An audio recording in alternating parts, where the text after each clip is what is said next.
Okay, great. Hi, I want to go ahead and start the webinar. We're at just about 10 minutes off the hour, but I want to first welcome everybody to our special launch of the journal issue, Reorienting Islamic Studies in Asia. And this was recently published in the International Journal of Islam in Asia.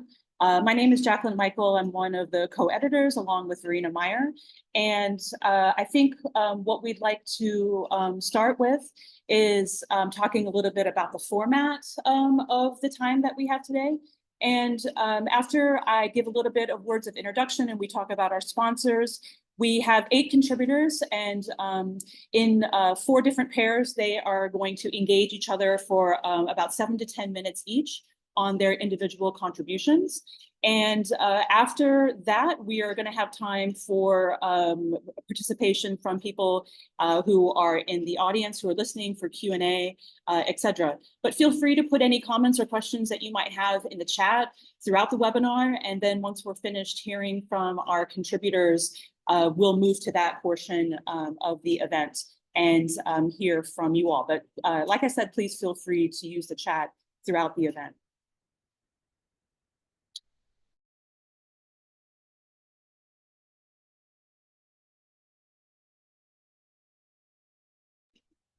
I'm unmuted. I want to acknowledge the special contribution of one of our authors, Noor Isma, and ask her to name the many sponsors that we have for the event today.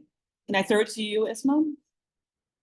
Yeah, thank you, Jacqueline. So we have around 7 co-sponsors that support our program. First is the Institute of Southeast Asian Islam, the Sunan Kalijaga State Islamic University in Yogyakarta, and then the State Islamic University Cyber Sheikh Nurjati in Cirebon, and Center for Southeast Asian Studies at University of Michigan Ann Arbor, Global Islamic Studies Center for at University of Michigan Ann Arbor, and Association for Asian Studies, Leiden University Center for the Study of Islam and Society in Netherlands, and Pusat Studi Fikih Nusantara at the Sayyid Ali Rahmatullah State Islamic University in Tulungagung, Indonesia.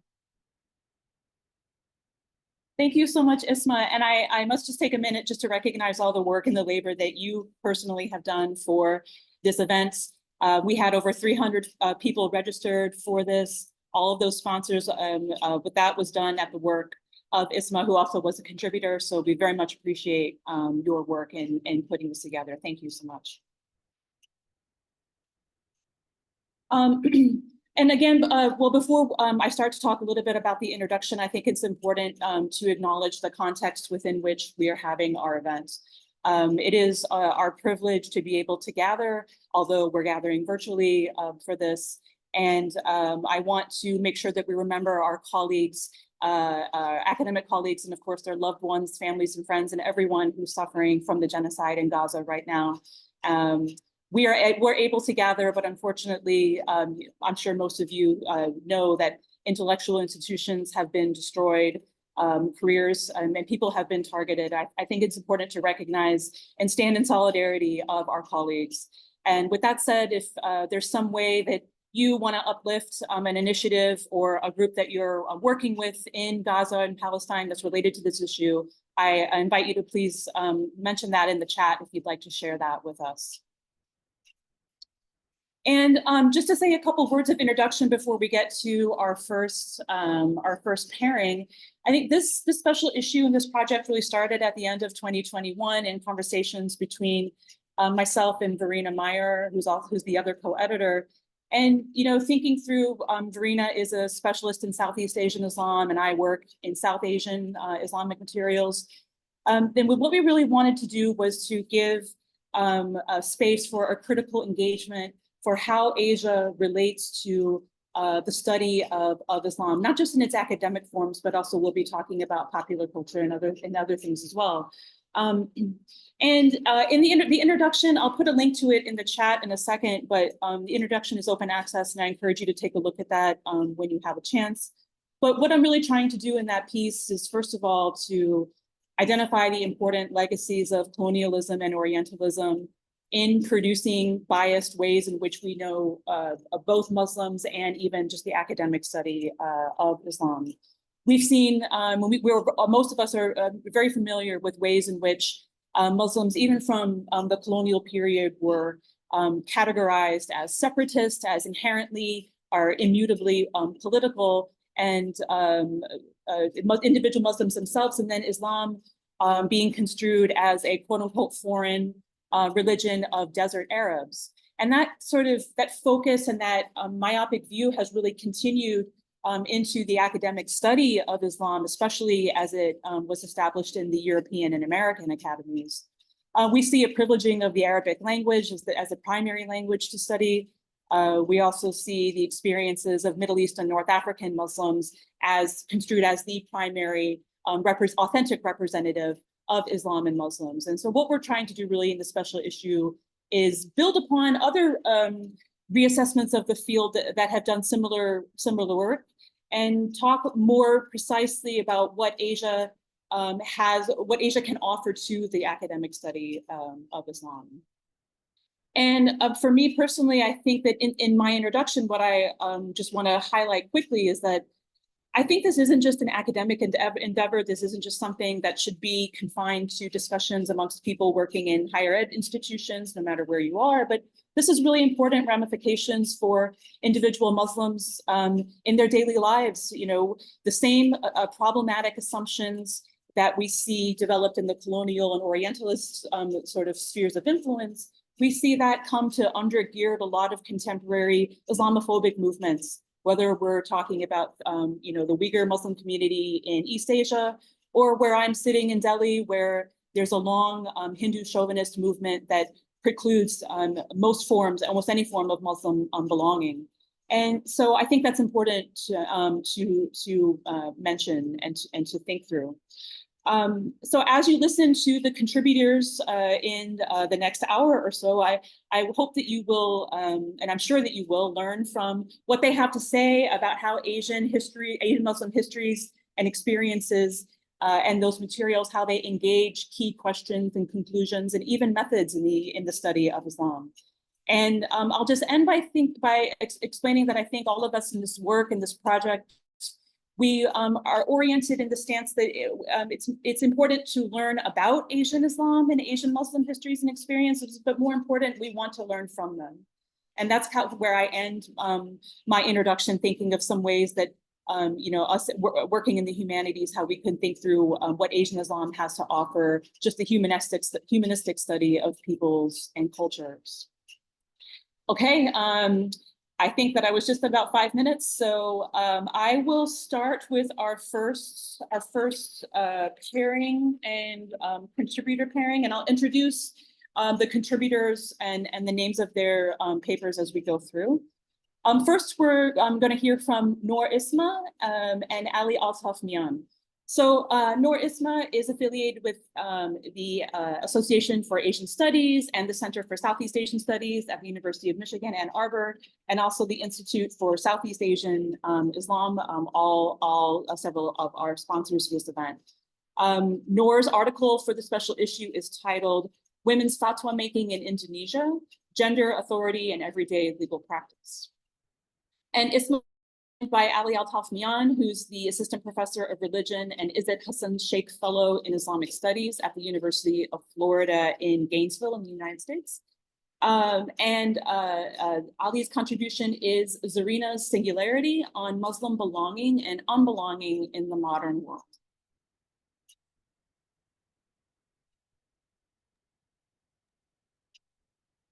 Thank you so much. Thank you, Jacqueline. Hi, Ali. Hello. Isma, would you like to go first, or would you want me to go first? Okay, I can go first. I have read the article written by Ali Altaf Mian. The title is Zarina's singularity, on Muslim belonging and unbelonging in the modern world.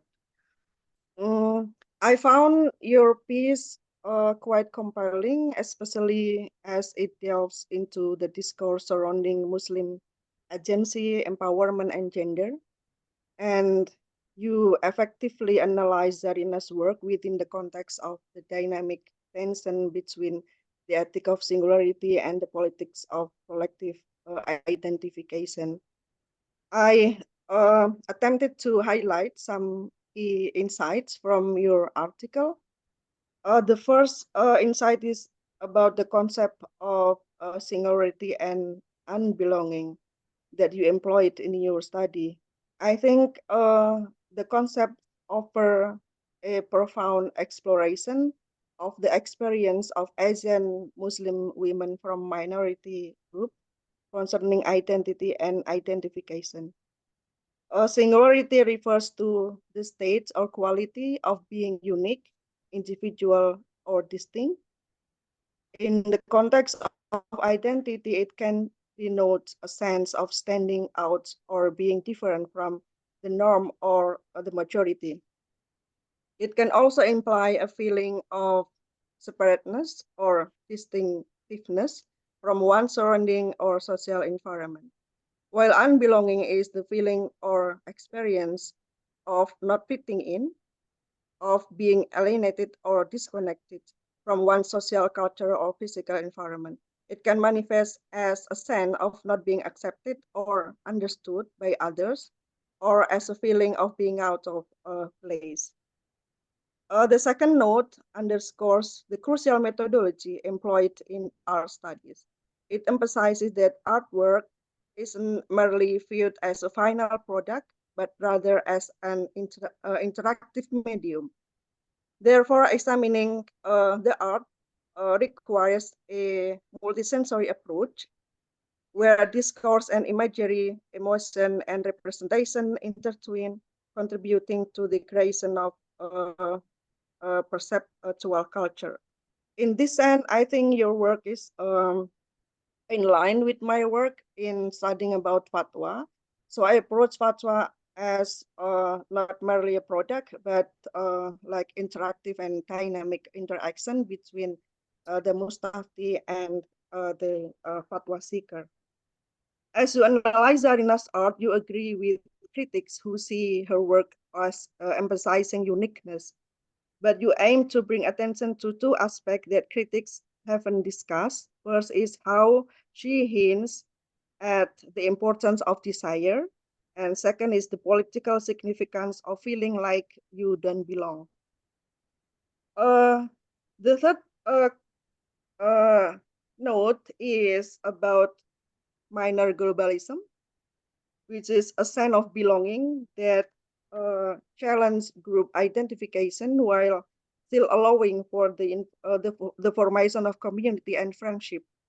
I think this part aligns with the finding of my research also, particularly in its examination of the critique against the predominance of male gender norms in the process of issuing fatwas.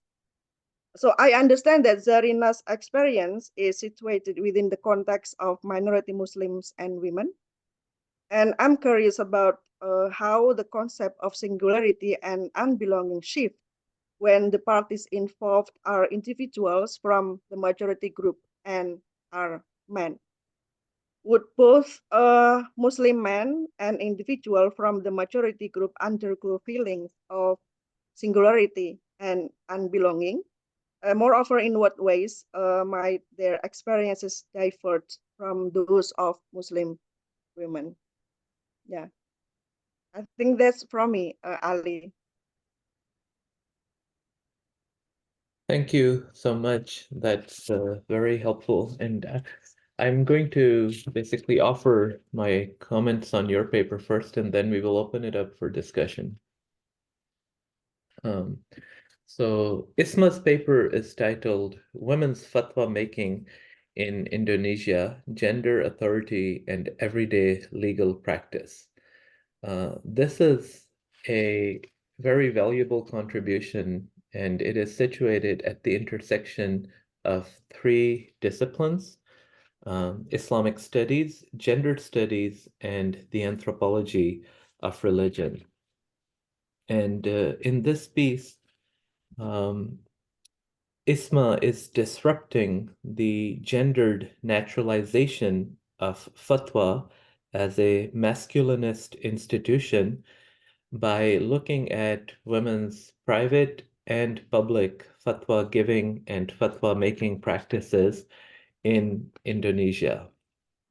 So I would like to actually read from a part of the paper wherein she describes her fieldwork, and this gives us a sense of her very rich material. So she says that to examine the rise of a progressive gender inclusive movement within the context of traditionalist Islam in Indonesia, I began my research with Rahima and the PUP program. Using a snowball technique that led from one contact to another, I identified approximately 30 interlocutors who were graduates of PUP and female ulama connected to a vast network of female ulama organizations. They are influential people in this network of female ulama. They lived and were active in various places across Java. So all of the interlocutors are from Java. I followed those women attending their events and programs organized in cities and towns, including Demak and Pati in central Java and some cities in East Java.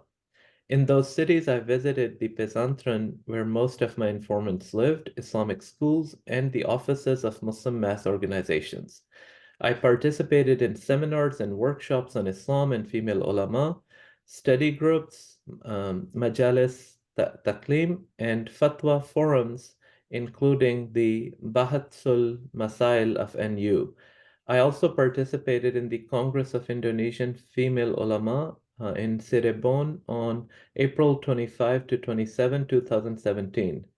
And you say that you discovered several key elements that need to be taken into account. And these three elements that you really draw our attention to are basically, I would say, the ways in which you are using your field site to enhance the study of Islamic authority in in general. And so uh, what you are saying is that, sorry, I need to cancel something because it's asking me if Indonesian is the language. So anyways, the three main points that you are making about your methodology is that we need to follow the women themselves and we need to go to their multiple sites of social engagement. So I think you make a very effective use of the so-called snowball technique, and you followed your interlocutors to what was really important for them instead of presupposing a textualist or even an institutional understanding of where Islamic authority is connected. And this allowed you to see how women muftis and ulama draw on their experiences as an important source of jurisprudential discernment. And by paying attention to the grassroots level, you are able to have a greater focus than other studies on the peculiar concerns of your interlocutors, as well as the people who ask them for jurisprudential advice. And so this really resonates with my approach to singularity as well. And you are saying that they are very attuned. The female ulama that you have interviewed are very attuned to where someone is speaking from. What is their family condition? What is their class condition? What are their particular concerns? What does the good or the objectives of the Sharia look like in their context? So I really see a resonance between our papers there. The second big contribution that Isma is elaborating here to the study of Islamic authority in general and fatwa making in particular is what she calls the multi-sited approach to the study of fatwas. This means that Isma not only has conversations, but she also joins study groups, and she looks at the textual evidence, she looks at the spoken fatwas, she looks at the collective fatwas, but she also goes to conferences and she looks at their multiple sites of social engagement.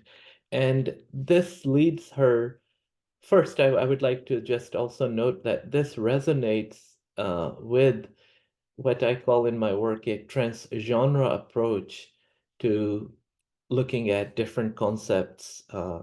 And so I really like this approach because looking at how authority changes between different sites of social engagement allows ISMA to make a third intervention, which is to show us that doctrine and practice do not have an isomorphic or a parallelist relationship, but everyday practice is actually much more complicated, and it translates doctrinal formulations and texts in very specific ways that suit the objectives of the progressive and the feminist muftis that she examines.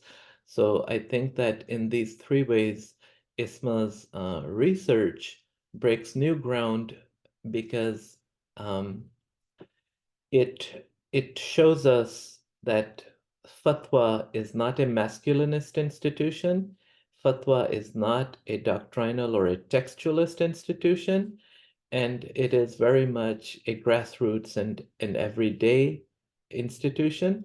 And I think the most important thing that it does to the study of Islamic jurisprudential authority in the modern world is that it genders it and it brings the concerns of people's embodied locations into view. So for that, we are grateful.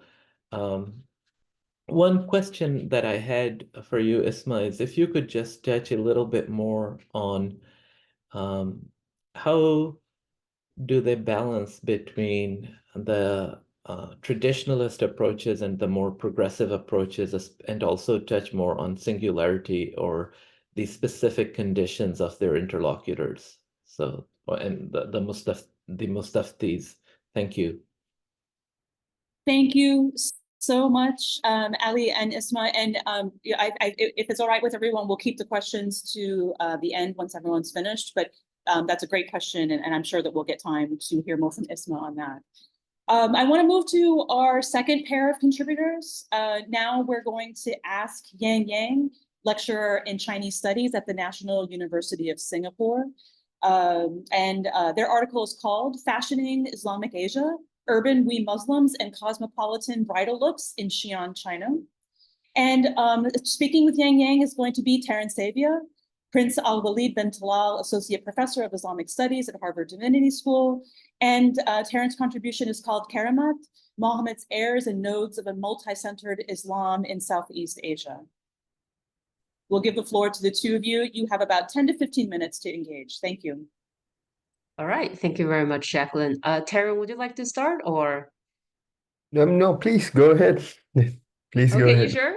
All right, Yep. sure. So, okay, so thank you so much, everyone. So I'm going to start with my comments on Terence's paper. So Terence's paper is entitled Karma, Muhammad's Heir and Nodes of a Multi-Centered Islam in Southeast Asia.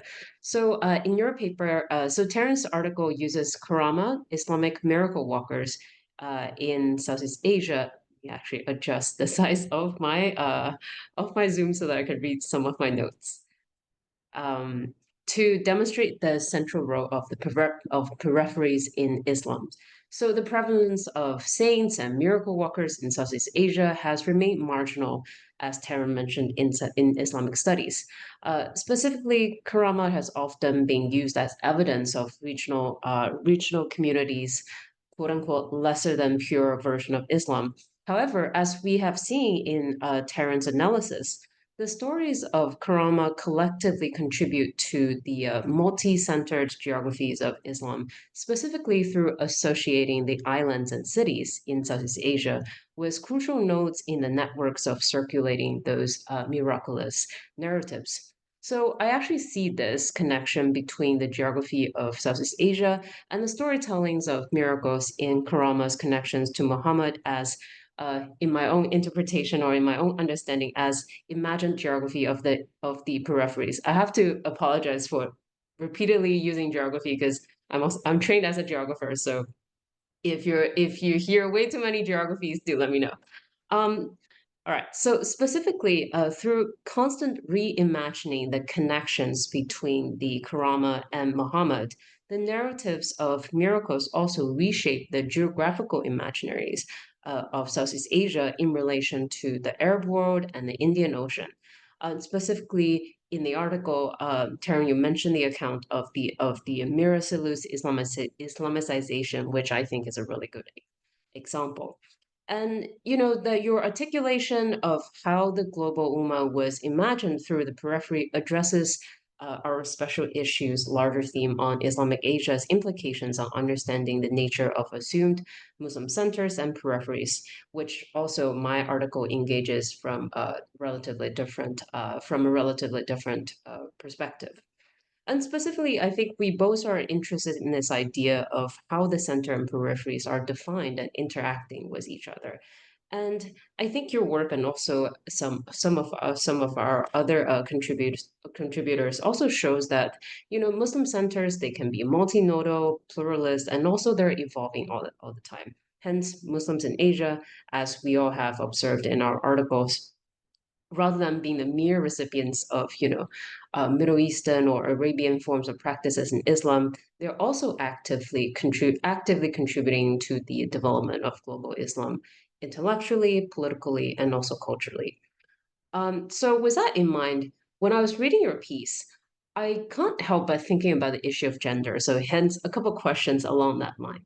So first of all, I'm kind of wondering, in those stories of Karama, in the sources you have examined in this article and also elsewhere, have you ever noticed any female figures got highlighted as part of the lineage or meeting Muhammad narratives? If so, how were these figures participating in validating multiple nodes in Southeast Asia in Islamic context? And relatedly, I'm also curious about the interreferencing between those different nodes of Muslim centers in Southeast Asia. So, in your sources or in your writings elsewhere, have you ever encountered any evidence or any accounts on how these different nodes, let's say, how these different places in Southeast Asia, they are mentioned simultaneously in the same writing or related writing to show their similarity as important as crucial nodes in the networks of Karama? So are these sites and places competing with each other, or are they reinforcing each other's legitimacy, or maybe something else? So yeah, those are my quick comments and also my questions. Thank you so much. Thank you so much, Yang Yang, and thank you so much to the organizers for putting this together and everyone else online who's joining us this morning. Now, sorry, am I clear? I'm sorry, it's a bit of sound here, so I hope it's clear enough. But just I mean, I guess we could speak about the questions and answers later. Thank you so much, Yang Yang, if I may informally. Yeah, go. This so I mean, just to introduce Yang Yang's fascinating paper on Muslim bridal salons in Xi'an. I mean, really, this is about, this is a paper about new Muslim fashion forms. It's really getting into this question of Muslim cosmopolitanism. And I think even in your question, you were really, and going back to the paper discussed in the previous panel and Ali Altaf Mia's comment about it was really about thinking about embodied locations, thinking about Muslim cosmopolitanism, but as you remind us through a gendered lens. And, really, I think this volume is not just this special issue is not just about reorienting Islamic studies, but really forcing us to think about things that we don't think about often when we even use terms like cosmopolitanism or other terms. Now, I think your approach towards this and this paper is strikingly, and I think you fooled us into to think. When you said your background geography, I thought you were coming in as a total ethnographer in training, because I think this was rich ethnography in working across 3 bridal salons. Really working through both the consumers, the customers of this bridal salon, and beyond that, working the people who are working the labor of the bridal salon on the process. Now, working through this ethnography, I mean, you are trying to looking through these Muslim bridal salons, you are understanding how, for the matter, bodies, and to quote from you, were sites of visual of this. A body was a site of a visualization process. And indeed, I think one of the things that was quite striking about ethnography was how you yourself actually became part of the process, and you described your own body as a site of visualization process. And I mean, this is something I would love to hear more from, I mean, you about. But also strikingly, since talking about that, implicit, there was so much in the paper and times that when we were going through the paper, we saw how, for that matter, looks or not only sartorial choices, but for that matter, the kind of cultivation of a certain look, for that matter, spoke and reminded communities about longer genealogies of links to communities, for that matter. Right now, this was really taking us beyond the specific context that we were working in. Now, I think one of the things that I was really struck by was how, for that matter, this is really telling us to think about, for that matter, Muslim cultures through new Muslim fashion forms. Of course, this is a paper about an urban middle class located in Xi'an itself. But really, you at points of the paper, there's strong reminders of how this study is a study of broader, as you say, halal commodification. For that matter, this is a study of broader Muslim consumer culture across the globe. Now, now also there was so much that you were leading us into in terms of thinking about fashion forms. Now, Malaysia, for that matter, he said, becomes a fashion role model in this place. Now, but also, I mean, I think one of the things I was curious about was that, as you said, there was in looking for fashion forms. Now, when we're really thinking about reorienting Muslim culture, for that matter, we're really looking at Asia. I think one of the things you remind us is that even in looking for fashion forms and looking for, even in the worlds of consumer culture, there's a kind of conscious looking towards South and Southeast Asia, and that's where Malaysia comes in here. But you also, one of the things, I guess, just out of curiosity, I was curious about was when you said that it was not just Malaysia that was central to shaping fashion forms, but India and Pakistan, for that matter. And I was curious to hear more about what was the fashion forms that was there. I mean, in terms of, I think one of the striking parts, and this really goes back, even ties up with the earlier panel, is this question of really thinking about respectability, thinking about normative behavior, because now fashion, for that matter, was being tied up with questions of respectability. Now, the debates over the appropriation of gowns, the appropriations of cheongsams, for that matter, but really, this whole thing of what was a respectable form was being cultivated in the space of a bridal salon. Now, really, this was not just about people coming into a bridal salon. It was about male religious scholars. It was about broader community conversations, and the ways in which communities were speaking and understanding normative behavior that was really seeping into space. This microcosm of the bridal salon that you started the story with. Now, I just want to leave us. I had some questions that struck me as we went on, because of the fascinating nature of the project. And I'll end with this.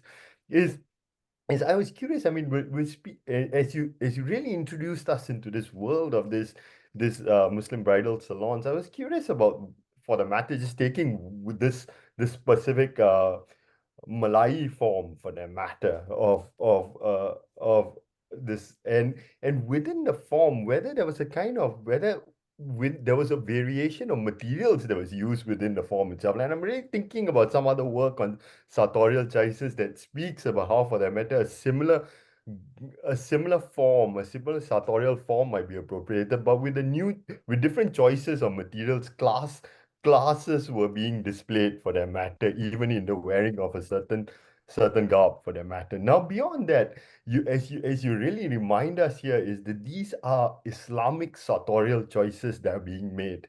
Now, this is for that matter, this is a site of studying Islam, Muslim culture across the globe. We're often looking towards as Islamic studies scholars, maybe we're very familiar with certain sites, certain sources, but now you're really pushing us into a different, you're looking at sartorial choices, but and Muslim consumption. But one of the things I was quite curious about is that in the world that you're studying, what about non-Muslim consumption? I mean, you described yourself, your own positionality.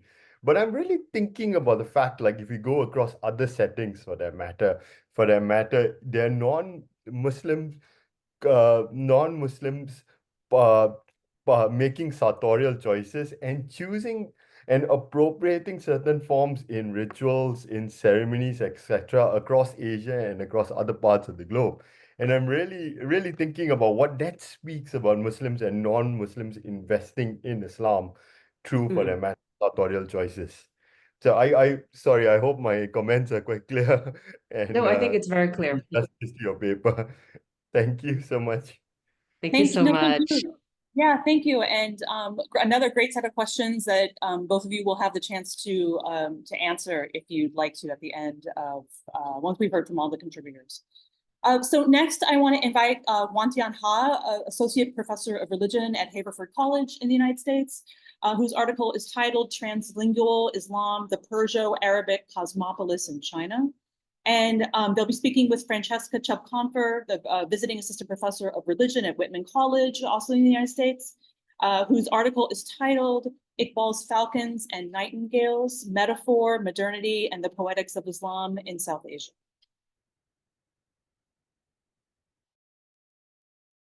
Francesca, do you want to go first, or I can go first then?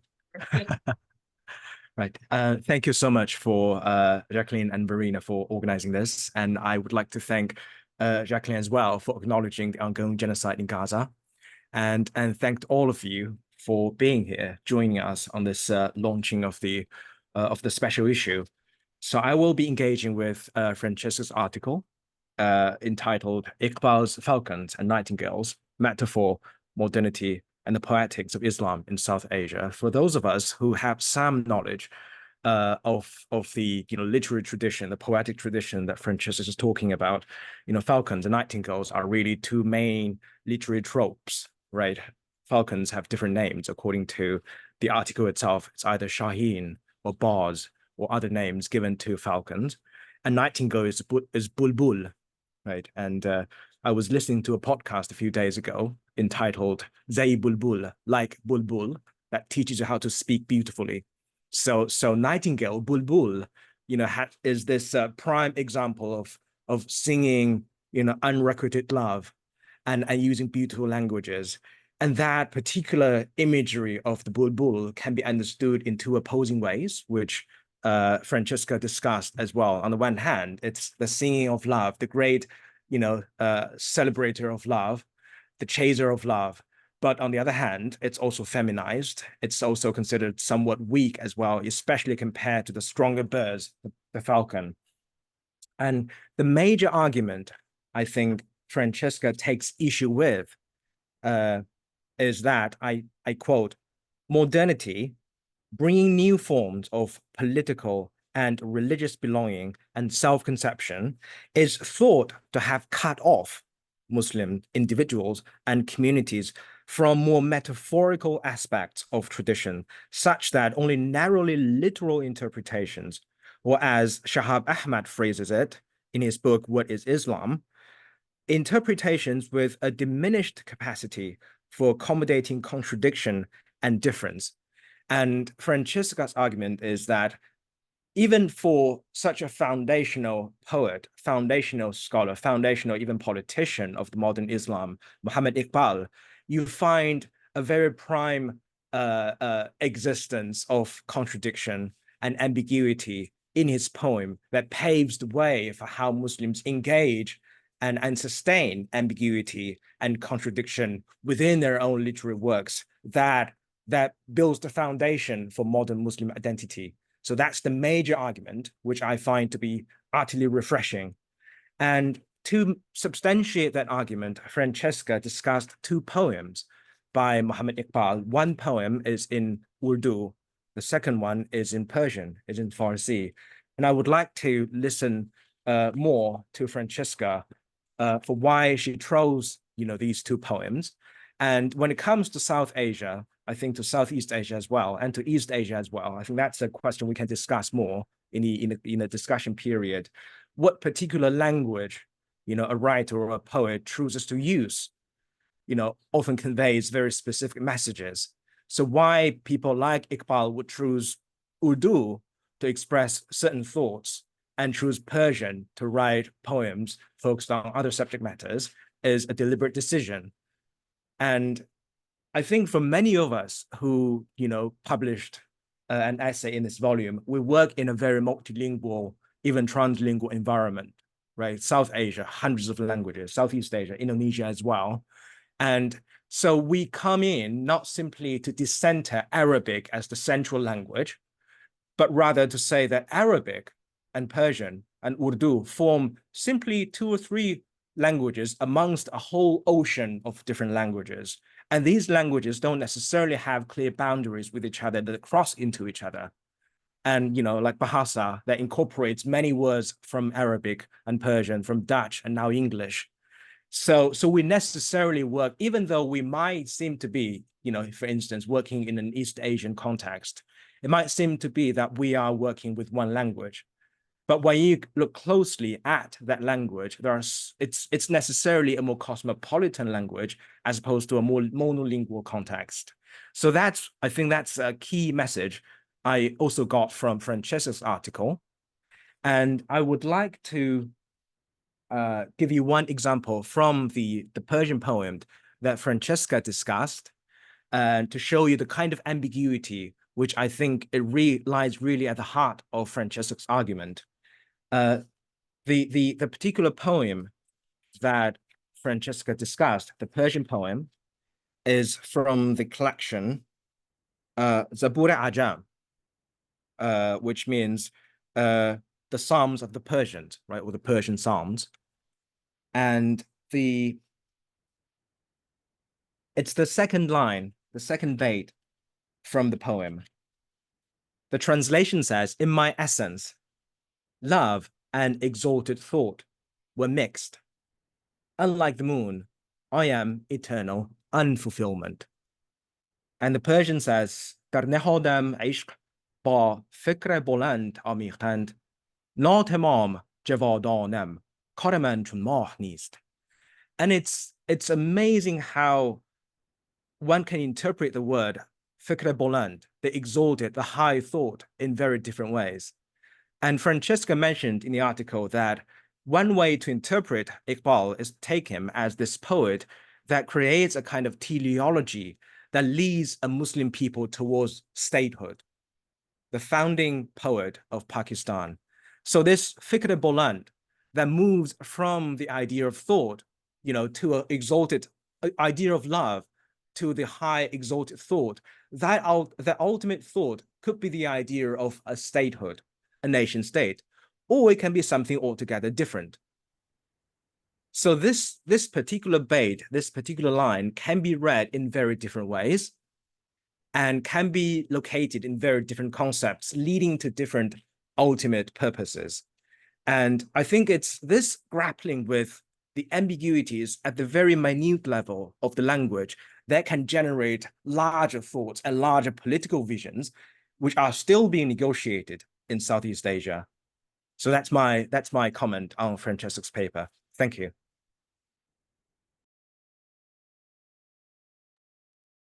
Thank you so much. I love that interpretation of that bait. Actually, I'm glad you ended on that question of kind of like multilingual ambiguities, not only the level of the language, but kind of like interlinguistically, I guess. Because that was one of the things that I found so exciting about your own article, which is entitled, right, Translingual Islam, the Perso-Arabic Cosmopolis in China.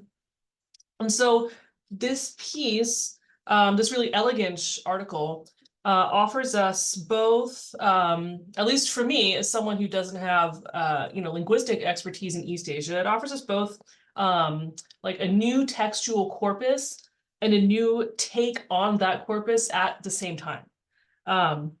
So that is to say, Ha's article looks at this whole idea of the Perso-Arabic cosmopolis. So the article orients us around this focal point of language, how Arabic and Persian acted as this common medium for Sino-Islamic texts and practices. But, and this is what I think is really important, the article goes beyond just sort of merely indicating like the range and the diversity of the Persianate world, right, or even the Eastern Persianate world as sort of this region has come to be described, and shows us both how Arabic and Persian interacted with an inflected Chinese, and how perhaps counterintuitively but really fascinatingly, this cosmopolis actually failed to produce a robust set of connections between Muslims in China and Muslims in South and Southeast Asia. And so importantly, I think this piece reminds us, right, that the Perso-Arabic cosmopolis and this kind of broader multilingual world in which, right, all of us as scholars of Islam and Asia find ourselves, it entails not only, connection and exchange and networks, but that also entails certain kinds of erasures and elisions and, perhaps like heavy-handed editing in the case of many of the texts that are being looked at here. I found the discussions in the article of this kind of trilingual mutual influence especially fascinating. The article provides examples of texts that are multilingual to the extent that one can even sort of read or hear the Persian in the Chinese translation, like at a grammatical, at a syntactical level. Ha describes this as affecting a certain vernacularization of a high-registered Chinese for Sino-Muslims, and that clerics were in these kinds of translations, and I thought this was a really nice turn of phrase, right? Bringing the pure, uncontaminated tongue of the Son of Heaven down to a linguistically promiscuous earth. Even so, right, the rise of Islamic reformism in the modern period animates a move towards Arabization, kind of homogenization in which, right, Arabic is rendered representative of the tradition, right, representative of Islamic texts, which is something that I think, all of us have encountered. And as the article points out, and I want to quote here from a section towards the end, right? That when we examine this, extraordinary linguistic work of Sino-Muslims that seem to be, right, apparently at the margin of the Islamic world, it reminds us that the formation of quote unquote standard Arabic, right, whatever that may mean, and the continual consolidation of this standard, even at the presumed centers of Islam, always take place against a living background marked by multiglossia and multilingualism, and that Islam, from the days it first appeared on the horizon of the Hijaz to its spread far and wide across the surface of the earth, has always been a multilingual religion, even where its sacred language meets its challenge and has to contend with other universal languages that refuse to loosen their grip. And this applies as much to Muslims in China as it does to Muslims in Saudi Arabia, in Egypt, Palestine, Iran, India, or Indonesia. So I really appreciate, I guess, the sort of the theoretical intervention of an article like this, not only, right, sort of, I guess, zooming out, right, from the specifics of the ways in which, for example, Chinese becomes grammatically inflected with Persian structures, to a consideration of how this kind of move destabilizes this whole notion, right, of an Arabophone or like a Middle East centered Islam that is simply not, right, that's just not the kind of paradigm for those of us who are working, especially in South and Southeast Asia, that we're thinking about. Questions that I had included, I guess one, appreciating the point on this question of in the modern period, the rise of Arabic as this kind of standardizing or homogenizing move.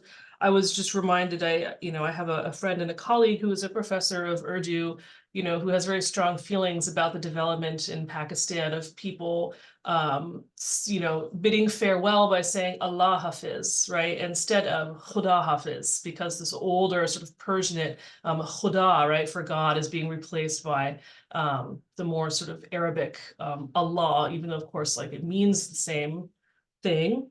But my main question is actually going back to this really, it's just a really cool text, right? Where you have this kind of Persianized Chinese example. And I wanted to ask, so you note this, that this mode of writing sort of forces the reader, it forces both the author and the reader, right, to kind of inhabit mentally these multiple languages simultaneously. And I was wondering if, this mode of writing that destabilizes any one of these, universal language registers, Arabic, Persian, Chinese, is that part of like what these kind of texts, is that part of the effect that these kind of texts are seeking to produce in the reader?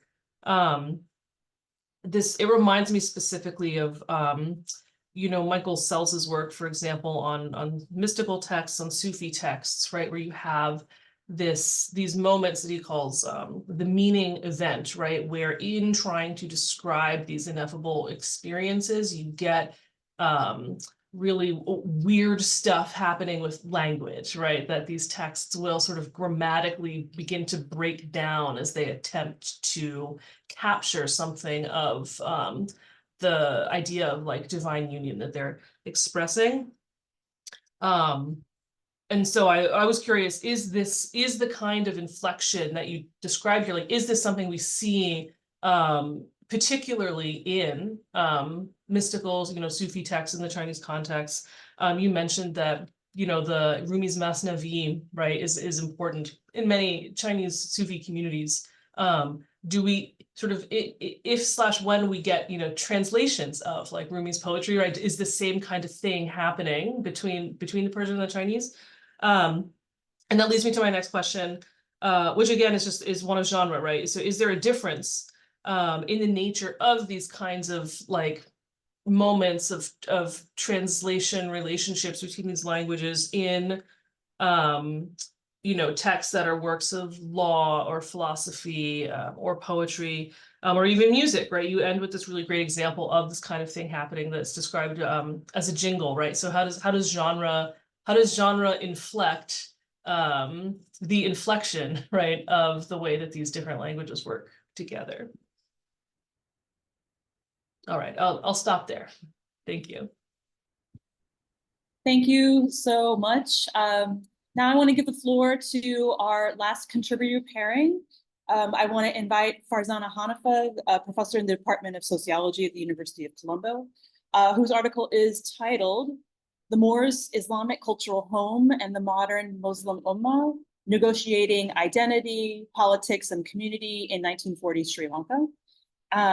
And they'll be dialoguing with Verena Meyer, one of the co-editors of this postal issue, and also assistant professor of Islam in South and Southeast Asia at Leiden University. And Verena's epilogue is entitled "Asia as a Privileged Space of Inquiry in the Field of Islamic Studies." Hi, so Farzana and I agreed that I would go first, since she will be commenting on my epilogue, so it makes sense that that goes last. Hello from the Netherlands. I think I'm one of the few people here for whom it is actually a reasonable time, 4 o'clock in the afternoon, and I feel very bad for all of you for whom it is very late or very early. Nonetheless, I'm really glad that you're all here, and it's really been an honor working with you on this special issue. I think it's a wonderful piece, and yeah, it's been quite a privilege doing this with you and learning from you. And also thanks to all of you for being here today. One thing that I wanted to say to our audience before I start with my comments is that because academic publishing is the racket that it is, only Jacqueline's introduction and my conclusion are open access. But if you want or need access to any of our articles and you can't get them, please feel free to just reach out to us, and we'll be happy to help you reach out to us by email, and we'll be happy to help. So, Farzana, your article is titled "The Moors' Islamic Cultural Home in the Modern Muslim Ummah, Negotiating Identity, Politics, and Community in 1940s Sri Lanka." And in your article, you talk about debates around a name in this period, it was a debate around whether Sri Lankan Muslims wanted to identify as Moors or as Muslims. And then you show how this debate was folded into all sorts of anxieties around issues like citizenship and ethnicity and how to be a modern subject, and how Sri Lankan Muslims were navigating this very complex terrain of what it means to be a citizen, like a member of a particular nationality of an ethnic group in the modern world, in the post-colonial world. And I think we're really lucky to have this paper in this special issue, not only because it is really, really good and rich, but also because I think it is a really important reminder of a challenge we face, that by recentering Islam in Asia, we may actually end up recreating a kind of peripheralization where there are new centers, like in the case of Islamic Asia, there's North India, which is always one of the centers, and then perhaps there's Pakistan, and in Southeast Asia, there's always Java, and then there are new peripheries. And I think Sri Lanka, I mean, we don't really hear much about Sri Lanka, right, in scholarly discourse. So I'm thinking you probably have thoughts on this, and I would love to hear them, given that you're one of the leading scholars of Islam in Sri Lanka. How do you see the data that you bring to the field challenging this paradigm of not just a single peripheralization that we're all dealing with, but a double peripheralization, not only in relation to the Middle East, but also in relation to South Asia's other normative centers? And perhaps it is worth asking, I don't know if this is a question that at all resonates, but if we center Sri Lanka, is there something else that we're peripheralizing? Does Sri Lankan Islam have its own periphery? Perhaps not, but I'd love to hear your thoughts on this. And then my second comment/question. You describe in your article how around the time of Sri Lankan independence, Muslims were actually supporters of the Sri Lankan national project. And to some extent, they were also perceived as such by others, right? By the Sinhalese and other groups in Sri Lanka. And then you point to the 1980s and as a time when a shift occurred, when Muslims were gradually starting to be perceived by others as, well, I guess we could call it, they were perceived as becoming too Muslim, right? So there we have this binary that apparently you can only be one or the other. Either you're a good Muslim or you're a good Sri Lankan. And a sentence from your article that really struck me was, I quote, "There's a constant harking back to a time when Muslims looked like everyone else and moved closely with the Sinhalese. This traditional Muslim is the Sri Lankan version of the West's good Muslim." So there's this nostalgia, right? This nostalgia for some past when Muslims when they were primarily Sri Lankan and not really Muslim. And I was wondering, because from other things that you write in your article, it also seems that this nostalgia doesn't really map onto any sort of real past. I mean, you know, the real past is a problematic concept too, but you observe, for example, that already in colonial times, Muslims were considered to be the problem, which is something that is very familiar, I think, in colonial South and Southeast Asia throughout. And that in the years around independence, Muslims were already aware of their status as a minority, and a double minority, in fact, not only that they were not Sinhalese, but that they were also not part of the main minority, which are the Tamils. And in some of your other work, you have described the devastating results this had during the Civil War, where Muslims just didn't seem to belong anywhere. And it occurred to me, if part of what is peripheralizing Asia is the Orientalist idea that only certain religions are properly Asian and that Islam is not one of them, do we also see some sort of temporal dimension here, that Asian Muslims somehow were more Asian in the past, with all that this entails, more entitled to citizenship, for example, or an Asian cultural identity, which of course doesn't mean that this discourse of inclusion ever existed in the first place, but it does mean that Muslims' claim to an Asian identity is somehow firmly locked in an irretrievable and ultimately invented past. So I was wondering if this resonates at all with what is going on, and if so, whether you think that this is a narrative that is a narrative of nostalgia that is specific to Sri Lanka, or whether this has some sort of global traction. Thank you. So thank you, Verena. Wonderful things to think about for me, but I won't address those things, obviously. Let me just read a little bit of what I've written about your summary. Yeah, I'll just start off.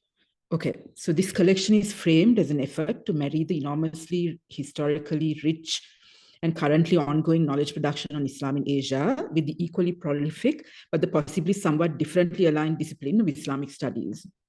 In Verena's epilogue, she sees 3 points of productive interconnections in the essays on Islam in Asia in this special issue, with emphasis commonly found in Islamic studies. Verena argues that knowledge production on Muslims in Asia, including the essays in this volume, can contribute to our understanding of the cultural, religious, and linguistic complexity of Islam, broadly speaking. Terence Sevilla's article on miracle worker networks, Guantin Ha's piece on Sino-Muslim scholars writing or engaging in more than one language, but also dwelling in 2 or 3 languages at once.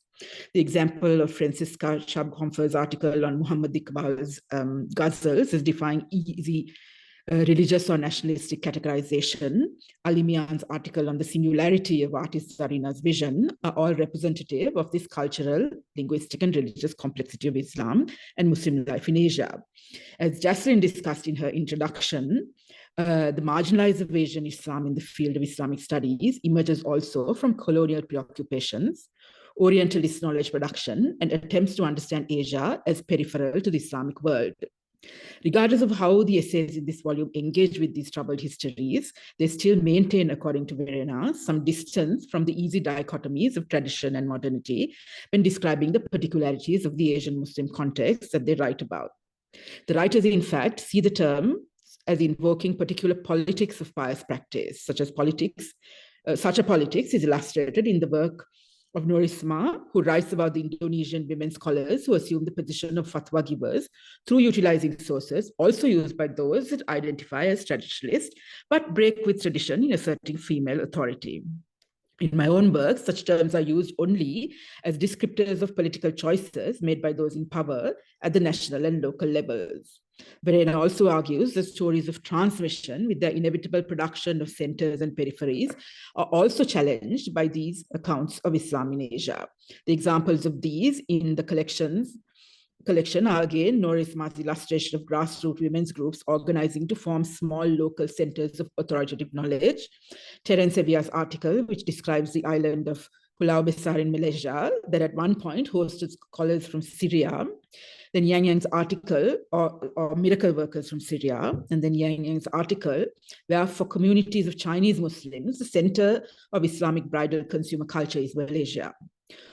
These are all examples where centers and peripheries are decided by multiple exigencies in which challenge dated conceptions of transmission. Now, I think Verena's categorization is a useful way for us to think about, all of these wonderful, rich papers in terms of the framing that was initially suggested. But as Teren has also suggested already, I'm just wondering if, I'm quite clear that the essays actually exceed the kind of the framing that was proposed, right? Their richness is just, beyond the sort of the framing of sort of an Islamic studies emphasis versus maybe an Asian studies emphasis. So for me, I think this sort of also intersects very interestingly with the sort of the questions that Verena put to me in terms of, where I see Muslims in Sri Lanka to be sort of located in these conversations. But I'm just wondering if the questions that we are asking about sort of the primacy of an Islamic studies framing, right, are something that we, after this work that we've done, can now move on from, right? That we can move on from, because I feel like the conversations that we need to have are about sort of like Terren suggested, about consumer culture, religiously inflected consumer culture, for instance, right? I mean, what is it about the this wonderful reading of Iqbal's poetry, for instance, right? And what we lost in the sort of the letting go of the multiplicity that is what was always a possibility in Islamic texts, right? I mean, those are the questions I think that we can now move to as important, coming from an Asian Islam perspective that maybe have resonances in other contexts as well. So I was just like wondering, Vereda, I mean, in this sort of, what is the next step? What is the next position that we go to from this framing of sort of broadening Islamic studies emphases by engagement in Asia? So, that's my contribution for today. So I'll just stop there and maybe, say more when we are having the discussion. Thanks. Thank you so much. We have about 15 or 20 minutes or so left on the webinar. I mentioned in the chat, and there has been a question that's been put forth to Isma, but what I really want to do is just devote the next couple of minutes that we have to any of the contributors speaking to any of the questions that have been brought forth to them. And again, if you're in the audience, please put your question for our authors in the chat. And last thing I'll say is that, listening to all of you, I know Verena and I are both really proud of this. I think that this special issue has we've been able to assemble a group of people from lots of diverse perspectives, but also lots of different institutional positionalities, and people, from all over the world, where some of us are up early in the morning, some of us it's a little bit later. And I think we're really proud of the perspectives that we've been able to bring together to learn from. So I'll just echo some of the things that Verena mentioned a couple minutes ago. But for now, I want to open the floor to anyone. Wantian, you have a clap, okay? But I know that you wanted to, should I give you some space now to mention something that we talked about previously, if you want? Yeah, maybe I will take just 2 minutes briefly, because I think, we mentioned the question of multilingualism. We also mentioned the extent to which the change to modernity creates more, way more homogeneity and erasure of ambiguity and polyvalence in classical, more classical texts and more classical ways of being. And in relation to that, I think also in relation to what Jacqueline said in introduction to the volume about the multiple obstructions, multiple structural limitations that has produced this kind of more or less invisibility of Asian Islam to this point, and there are multiple things that Jacqueline listed in that introductory piece, either Orientalism, or even at times,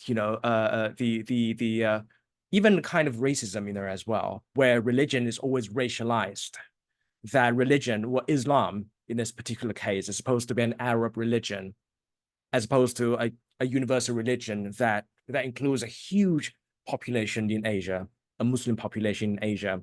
And in fact, the kind of limitations comes from the other side as well, as the foundation of new nation states came into being, and they also begin to erase this multilingual history, this multilingual pre-modern nation state history. And I recently was commissioned by UNESCO to write an essay about the use of Arabic in the history of the Silk Road, especially in relation to Chinese Muslims. And I was, without my consent, and I'm not alone in that volume, there are other scholars as well, without our consent, certain passages were removed so that the impression can be created that Muslims in China have always been monolingual, always speaking Chinese, and the insertion of either Arabic or Persian or Turkic or other languages was simply erased from that so-called purified history according to the official narrative. So I want to put that on the map to make us more aware that the kind of suppression and the kind of erasure of history happens both through Orientalism and through the racialization of Islam and through the oppression that came out from this newly established modern nation state, in this case, in particular, the Chinese government. Thank you.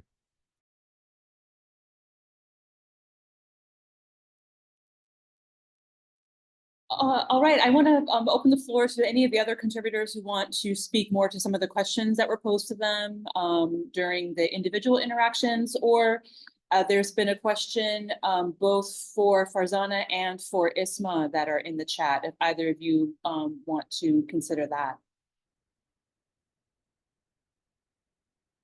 Okay, can I respond to the question, Jacqueline?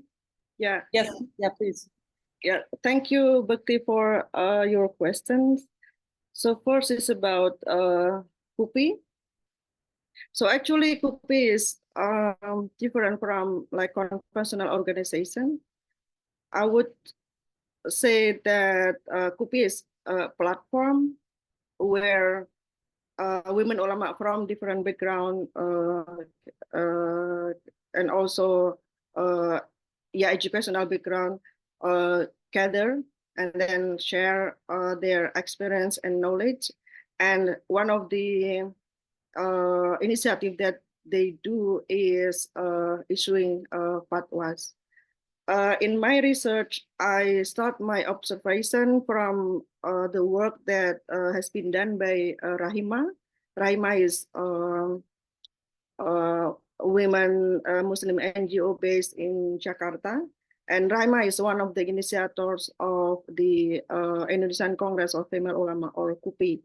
And Rahima has a program, it's called Women Ulama Training. And from the alumni of this program, I interact with them and observe about their everyday practicing in fatwa making. And I didn't make like categorization for these women ulama. So mostly I focus on the alumni of this training that has been conducted by Rahima. If you ask about who are the ulama, I mean whether certain organizations they are more active in issuing fatwas. Because in my research, I situate fatwa making as individual practices, as everyday practices. So I believe that women ulama from different organization or background, they are actually actively issuing fatwas in their communities. Yeah, I think that's my answer.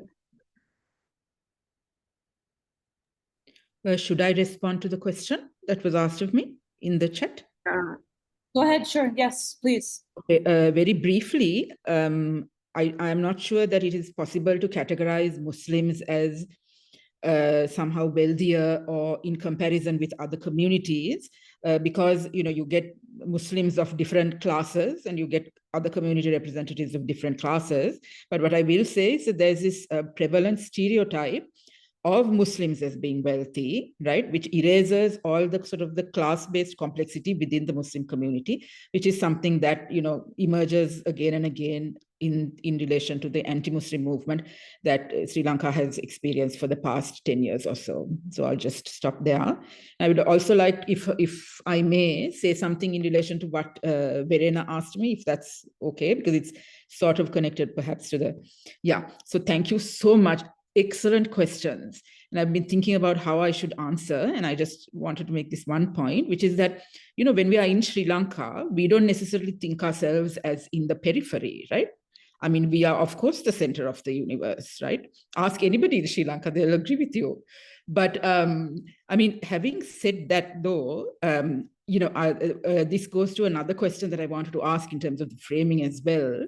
Now, what has been important for us, especially since I'm a scholar who's located in Sri Lanka, is to articulate how Muslims are placed within Sri Lanka as a whole, right? Because in terms of the knowledge production in Sri Lanka, there's a sort of a dearth in terms of the narrativization of the Muslim experience. And that has really, has concrete consequences for, when there was a peace process 20 years ago, and now in relation to the anti-Muslim movement, right? So that has been kind of the motivating sort of questions, and the framing has come out of those kind of requirements, right? So in terms of like our framing, what I wanted to ask was also, when are we going to be asking those sorts of questions, right? I mean, what local political requirements and preoccupations form and sort of like direct our own sort of like scholarly practice, and how do we talk about that at a global level, right? So that was also something that I wanted us to think about as a whole. Okay, I'll stop. Thank you, Verena, especially.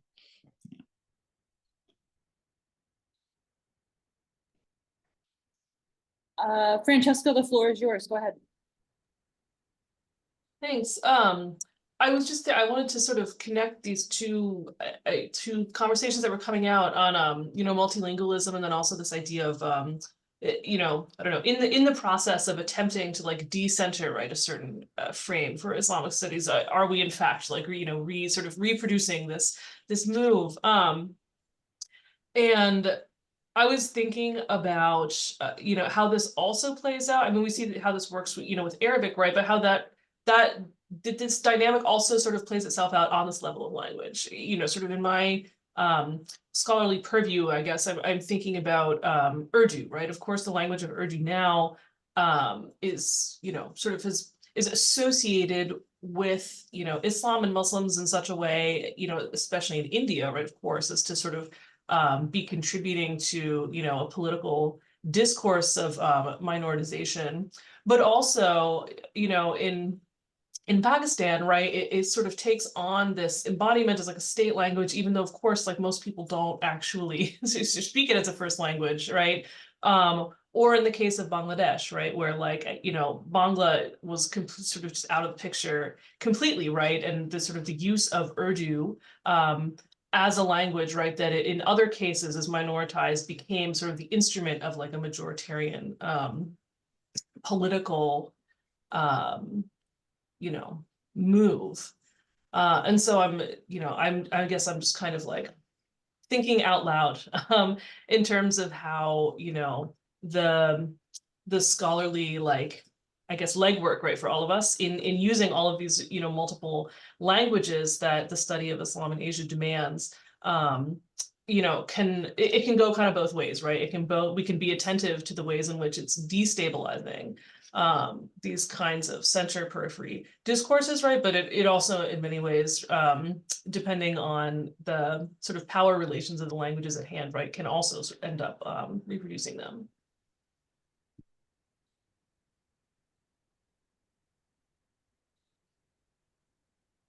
I'm happy to jump in to respond to what Taryn asked me earlier. Go ahead, and I think you might have the last word as we close. Yes. Okay, I'll keep it short. All right, so thank you so much, Taryn, for your early comments and also the questions about the bridal salons. Especially, I think one thing you mentioned really important and also really interesting is like, what about the non-Muslim consumption, especially how are these played into the kind of the Islamic sartorial choices made by brides, and also in spaces such as bridal salon. So and also in conjunction with what you asked earlier about in the article I mentioned about actually India and Pakistan, they're also part of the kind of sartorial map that the Hui Muslim brides are looking into. What's actually interesting about about India and Pakistan is that, especially in the case of Pakistan, is because during the time when I was doing field work, which also ties into what Gontian mentioned about the Silk Road. So at that time, the narrative of the Silk Road, the narrative of the Belt and Road, and then basically the like China's vision of using the Silk Road has been so prevalent that when you talk to some of those brides, even They will say, oh, I've heard the great friendship between China and Pakistan, and hence that might be something that is, that which is actually interesting, as in how you think about this kind of really macro level geopolitical narratives that can also be reinterpreted and also used in context that is wildly different from the original context. In terms of India, I think actually a lot of the kind of the non-Muslim influences are actually playing a big part. For example, the influences of Bollywood movies, and then so actually a lot of it also plays into this kind of a racialization of Muslims, and also the use of nationality or ethnic categories in China. So for some of the Hui brides that I interacted with, they would use that, say, the more almost very the kind of spectacular, very kind of a stage-like uh, wedding dresses as a way to say, like, look, this is a kind of a way to have a kind of an ethnic dress. So in a way, it ties into, it's not just about that, say, kind of Islamic sartorial choices, but it also comes in with other things, such as how how do you express yourself in terms of your ethnic identity. So yeah, so a lot of the different kind of things are actually coming into play. So a lot more to, a lot more to talk about and also definitely write about.